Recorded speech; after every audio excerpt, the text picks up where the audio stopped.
আজকে আমরা হচ্ছে এক ঝুড়ি সবজি নিয়ে এসেছি। এখানে অনেক কিছুই ছিল আরো। তো আমরা আজকে আমাদের এই মিনি কিচেনে রান্না করব।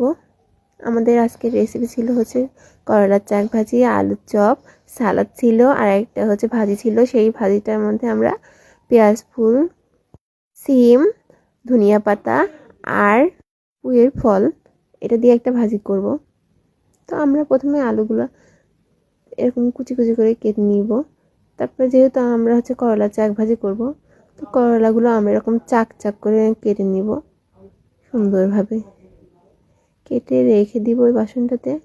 তারপরে আমরা যে পানি রাখছিলাম, পানি দিয়ে একটু একটু পানি দিয়ে কয়েকবার এভাবে এভাবে ধুয়ে নিয়ে তারপরে এখানে মশলা দেবো, একটু ধনিয়ার, একটু হলুদের গুঁড়ো, একটু মরিচের গুঁড়ো, একটু নাড়াচাড়া করবো, লবণ দিয়ে রেখে দিব একটু। তারপর কড়াইটা বসাই দেবো চুলাতে ধরে।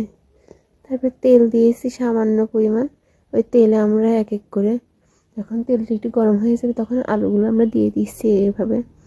তারপর একটু পর পর আমরা নাড়াচাড়া করে দিব। যখন দেখবো এরকম হয়ে গেছে তখন আমরা উঠিয়ে রাখবো। তারপরে যে আমরা করলা রাখছিলাম, তারপরে করলাগুলো দিয়ে দিব। এক পিঠ হয়ে গেলে আমরা আবার একটু উল্টে দিব। এভাবে উল্টে তুলে যখন হয়ে যাবে তখন আমরা নামাই নিয়েছি এখানে।